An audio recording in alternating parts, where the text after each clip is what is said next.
Salam sejahtera buat kita semua. Saya Rohani Risnawati Pangaribuan dari kelas C Sore Manajemen Semester 2 STIE Bina Karya Kota Tebing Tinggi NPM 19110347. Di sini saya ingin menjelaskan beberapa materi soal ekonomi makro.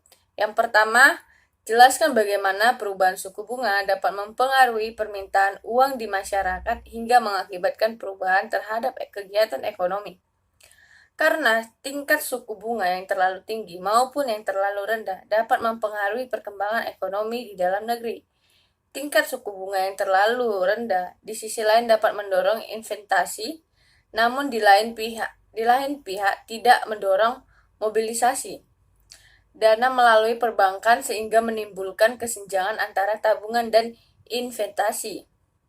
Tingkat suku bunga yang rendah ini juga dapat memberikan tekanan pada neraca pembayaran dan semakin menurunnya mobilisasi dana dalam negeri. Namun demikian, tingkat bunga yang tinggi tidak mendorong kegiatan investasi dan produksi pada keadaan money volatility. Tingkat suku bunga yang terlalu tinggi dapat mengakibatkan kredit macet. Yang kedua, jelaskan apa perbedaan tarif BER dengan kebijakan no tarif BER. Yang pertama itu adalah perbedaan antara hambatan tarif dan no tarif. Hambatan tarif yang menyiratkan pajak atau bea yang dikenal oleh pemerintah negara tersebut adalah impor barang dari negara asing sehingga dapat membatasi impor sampai pada batas tertentu. 2. Organisasi Perdagangan Dunia (WTO) mengizinkan pungutan hambatan tarif untuk negara-negara anggotanya, tetapi pada tingkat yang wajar. Sebaliknya, Organisasi Perdagangan Dunia (WTO) telah mengakhiri pengenaan kuota impor dan penekanan ekspor sukarela, yaitu hambatan no tarif. Yang ketiga, hambatan tarif mudah dipahami dan dipungut, sedangkan hambatan no tarif sulit dipahami. Yang keempat, hambatan tarif dapat berupa pajak dan bea, sedangkan hambatan no tarif adalah dalam bentuk peraturan, ketentuan, persyaratan, formalitas, dan lain-lain. Yang kelima adalah pegangan hambatan tarif yang menghasilkan peningkatan pendapatan pemerintah. Di sisi lain dilakukan hambatan no tarif tidak menambah pendapatan pemerintah. Yang keenam, hambatan tarif yang dipungut oleh pemerintah meningkatkan biaya barang yang diimpor. Sebaliknya, hambatan no tarif termasuk pembatasan kuantitas yang mempengaruhi volume dan tekanan juga mempengaruhi harga impor. 7. Dalam hal hambatan tarif, ketika pemerintah mengungut biaya masuk, kelompok monopolitis dapat dikendalikan. Sebaliknya, ketika hambatan no tarif dilakukan, organisasi monopolitis membebaskan harga tinggi melalui output rendah. 8. Ketika hambatan tarif dipungut, importir tidak dapat membuat lebih banyak keuntungan karena pajak yang dikenakan akan membuat produk mahal. Dan untuk bersaing di pasar negara, mereka harus menjaga harga tetap konsisten. Sebaliknya, ketika hambatan no tarif dilakukan, impor dapat memperbolehkan untung baik karena merupakan tindakan no pajak yang tidak meningkatkan harga. Jadi kesimpulannya itu,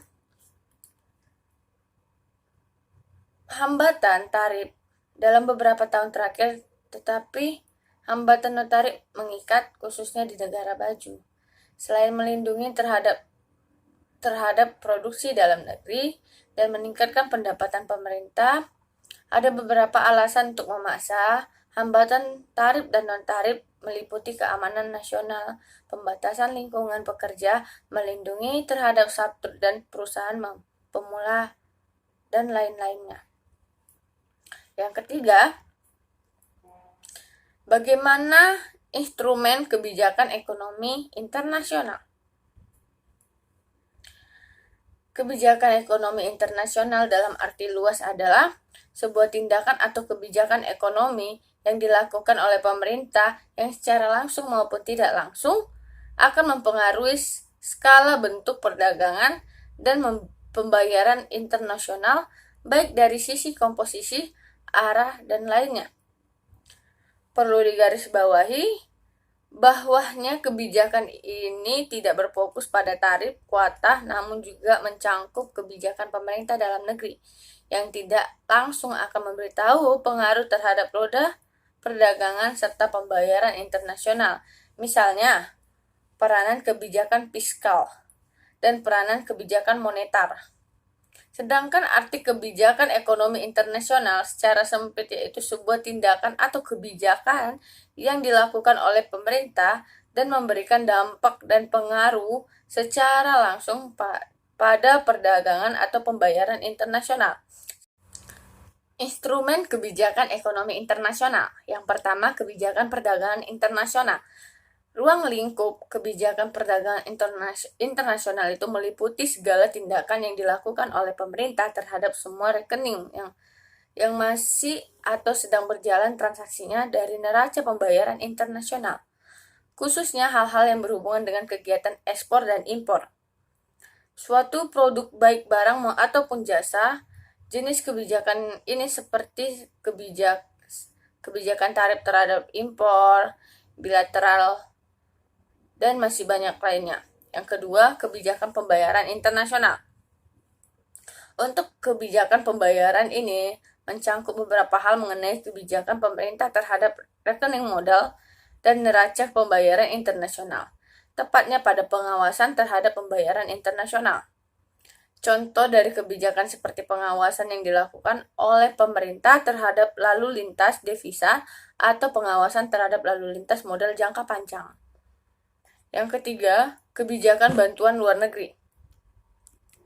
Kebijakan bantuan luar negeri merupakan sebuah tindakan atau kebijakan yang dilakukan oleh pemerintah yang berhubungan dengan bantuan, pinjaman, dan lainnya. Bantuan ini merupakan bantuan dengan tujuan membantu rehabilitasi serta pembangunan bantuan militer kepada negara lain.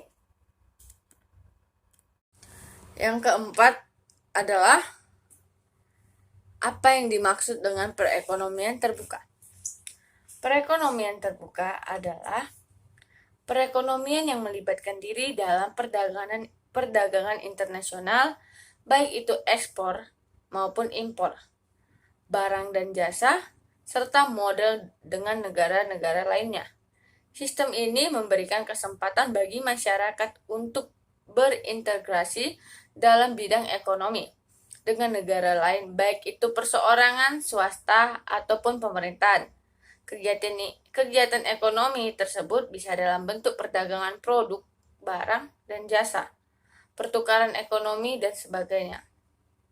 Yang kelima adalah faktor-faktor penghambat pada proses pembangunan.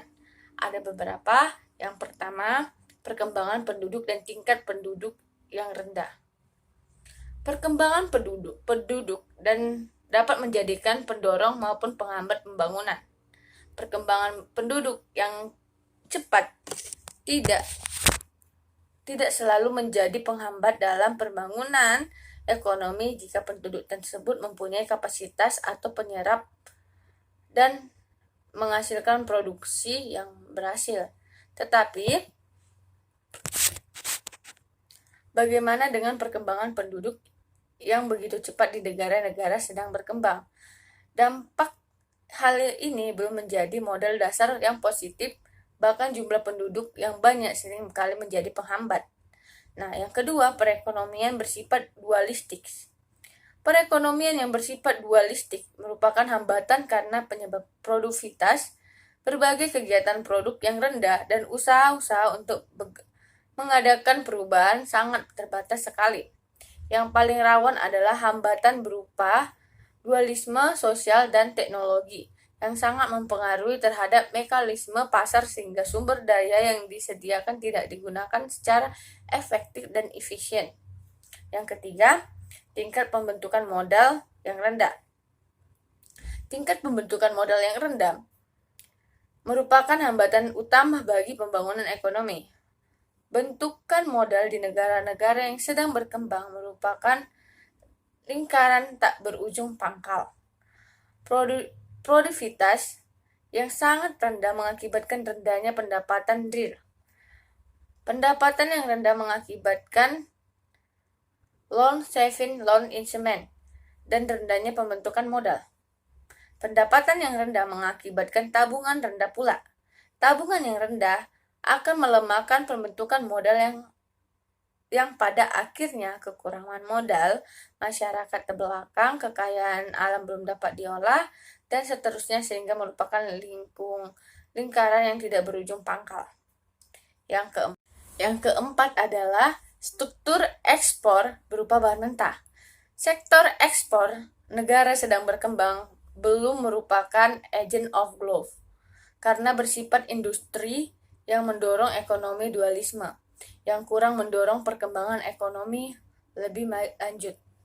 Publish and Singer berpendapat bahwa dalam jangka panjang daya tukar barang-barang yang diperdagangkan oleh negara yang sedang berkembang dengan negara maju akan menjadi tambah buruk dan merugi negara sedang berkembang.